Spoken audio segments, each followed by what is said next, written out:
இன்னைக்கு பெரும்பாலும் நம்மிடையே விழிப்புணர்வு அப்படிங்கிற வார்த்தை பரவலா பயன்படுத்தப்பட்டு வருது. அதை இன்றைய சூழல்ல நம்ம விழிப்புணர்வு பற்றிய பல செய்திகளை, பல சூழல்களை நாம் சந்திக்கக்கூடிய கட்டாயத்துல இருக்கிறோம். இப்படிப்பட்ட சூழல்ல விழிப்புணர்வு அப்படின்னா என்ன அப்படிங்கிறத பத்தி தெரிந்து கொள்ளக்கூடிய கட்டாயத்திலயும் நம்ம இன்னைக்கு இருக்கோம். விழிப்புணர்வு அப்படின்னா என்ன அப்படின்னா நம்முடைய பார்வையில ஏதோ ஒரு நிகழ்வு நடப்பதற்கு முன்னால் அந்த நிகழ்வு இப்படி நடந்திடக்கூடாது என்ற முன்னெச்சரிக்கை நடவடிக்கையாக நாம் மேற்கொள்ளக்கூடிய செயல்களை நம்ம விழிப்புணர்வு அப்படிங்கிற சொல்லுக்குள்ள அடக்குறோம். இன்னொரு வகையில அதை சொல்லணும் அப்படின்னு சொன்னா, ஏதோ ஒரு நிகழ்வு நடந்ததன் பின்னால் அந்த நிகழ்வு தரக்கூடிய தாக்கத்தை நம்முடைய மனதிலே வைத்துக்கொண்டு இதுபோல் இனி நடந்துவிடக் கூடாது அப்படிங்கிற மனநிலைக்கு நம்மை தயார்படுத்திக் கொள்வது ஒரு வகையான விழிப்புணர்வு. மூன்றாவதாக பார்த்தோம் அப்படின்னு சொன்னா, ஒரு நிகழ்வு நடந்ததன் பின்னால் அந்த நிகழ்வை நாம் அணுகக்கூடிய முறையை கூட நாம் விழிப்புணர்வுல கொண்டு வந்து அடக்கலாம். இப்படி விழிப்புணர்வு பற்றிய நிறைய விளக்கங்கள் இருந்தாலும் கூட நான் படிச்ச ஜென் கதையில விழிப்புணர்வு பற்றிய ஒரு ஆகச்சிறந்த ஒரு விளக்கத்தை படிக்க நேர்ந்தது. அதை இந்த பதிவு மூலமா உங்ககிட்ட பகிர்ந்துக்கிறதுல நான் மகிழ்ச்சி அடைகிறேன். ஜென் குரு ஒருவரை பார்ப்பதற்கு ஒரு மனிதன் ஒருவன் வரான். அப்போ குரு அந்த ஆசிரமத்துல இல்ல, வெளியே போயிருக்காரு.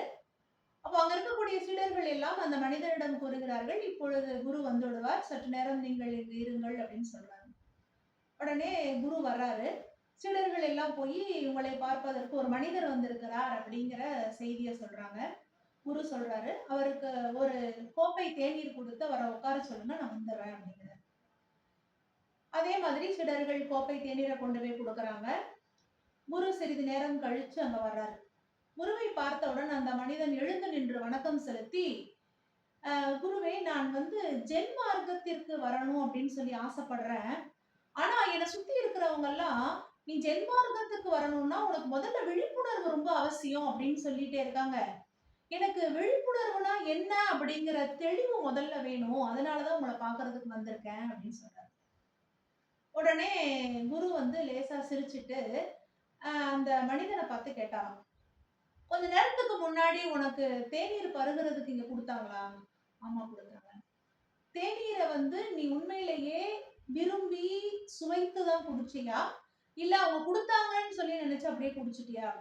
இல்ல குருவே, நான் தேநீரை அவங்க கொடுத்தாங்க, நான் அதை விரும்பிதான் அதை நான் குடித்தேன், அதனுடைய சுவை கூட இன்னும் என்னுடைய நாக்குல நிக்குது அப்படின்னு சொல்லி அந்த மனிதன் சொன்னான். ஓ அப்படியா? அப்படின்னா அந்த தேநீர் கோப்பையை நீ குடிப்பதற்கு எத்தனை முறை அந்த தேநீரை உள்ள எடுத்துக்கிட்ட, அதனுடைய எண்ணிக்கை உனக்கு சொல்ல முடியுமா அப்படின்னு சொல்லி கேட்கிறாரு. உடனே அந்த மனிதன் சற்று குழம்பி போய் குரு கிட்ட கேட்டானா, நான் உங்ககிட்ட விழிப்புணர்வு பற்றிய விளக்கம் தானே கேட்க வந்தேன், விழிப்புணர்வுக்கும் இந்த தேநீருக்கும் என்ன சம்பந்தம் குருவே அப்படின்னு சொல்லி கேட்டுட்டு இருக்கும் பொழுதே திடீரென்று அந்த மனிதனுடைய தோல்ல ஏதோ ஒண்ணு விழுகுது. இருள் சூழ்ந்த அந்த நேரம் அப்படிங்கிறதுனால அவன் மேல என்ன தோல்ல விழுந்தது அப்படிங்கிறத அந்த மனிதனால அடையாளம் கண்டுபிடிக்க முடியல. உடனே குரு அந்த இடத்துல ஐயோ பாம்பு அப்படிங்கிற ஒரே ஒரு சத்தம் மட்டும் கொடுத்தான். உடனே அந்த மனிதன் என்ன பண்ணா, பயந்து போய் பதற்றத்தோடு துள்ளி குதித்து எழுந்து ஓட்டம் பிடிக்க ஆரம்பிச்சுட்டான்.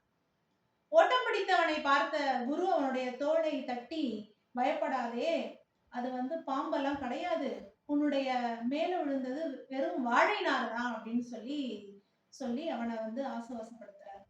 உடனே தனது நிலைக்கு திரும்புவதற்கு சற்று நேரம் பிடித்த அந்த மனிதன் தன்னை ஆசுவாசப்படுத்தி கொண்டு குரு கிட்ட கேட்டானா, ஏன் குருவே இப்படி சொன்னீங்க அப்படின்னு சொல்லிட்டு கேட்கிறான். உடனே குரு சொன்னாராம், உன்மேல் விழுந்தது வாழை நார் தான் அப்படிங்கிற அந்த விழிப்புணர்வு உனக்கு இல்லாததுனால தானே உனக்கு அந்த பதற்றமும் பயமும் உன்கிட்ட வந்துச்சு. உன் மேல விழுந்தது வாழை நார் தான் அப்படிங்கிற அந்த விழிப்புணர்வு உனக்கு எப்பொழுது வந்ததோ அப்பொழுது உன்னிடம் இருந்த அந்த பதற்றம் போய் நீ நிம்மதியான ஒரு மனநிலைக்கு வந்தா இல்லையா? இப்படிதான் இந்த உலகத்துல பல பேர் தனது உலகத்தில் இருக்கக்கூடிய பொய்யானவற்றையெல்லாம் உண்மை என்று நம்பிக்கொண்டு தேவையில்லாத கவலைகளை எல்லாம் மனதில் போட்டு உழற்றி கொண்டு அவர்கள் தங்களது நிம்மதிகளை இழந்து கொண்டிருக்கிறார்கள். இது மூலமா நான் உனக்கு சொல்ல வர ஒரு செய்தி என்ன அப்படின்னு சொன்னா, நீ கேட்ட கேள்விக்கு இப்ப நான் பதில் சொல்றேன். உண்மையிலேயே விழிப்புணர்வு என்பது என்ன தெரியுமா? உள்ளதை உள்ளவாறு பார்க்கக்கூடிய மனநிலைக்கு பெயர்தான் விழிப்புணர்வு. அந்த விழிப்புணர்வு எந்த ஒரு மனிதனுக்கு இருக்கிறதோ அவன் வாழ்க்கையில் மிகவும் மகிழ்ச்சியாக கொண்டாட்டமான ஒரு வாழ்வினை தனக்குள்ளே அமைத்துக் கொள்வான் அப்படிங்கிற ஒரு சிறப்பான ஒரு செய்திய தன்னை தேடி வந்த அந்த மனிதனுக்கு ஜென் குரு சொன்னாராம். அது தனி ஒரு மனிதனுக்கு மட்டும் சொல்லப்பட்ட செய்தி அல்ல, இந்த சமூகத்திற்கே சொல்லப்பட்ட செய்தி. அப்படி பார்த்தா இந்த கதையை நம்ம கொஞ்சம் யோசிச்சு பார்த்தோம்னு சொன்னோம்னா, விழிப்புணர்வுக்கே விழிப்புணர்வு தரக்கூடிய ஒரு கதையாக இந்த கதையை நாம் சிந்திக்க முடிகிறது. நன்றி.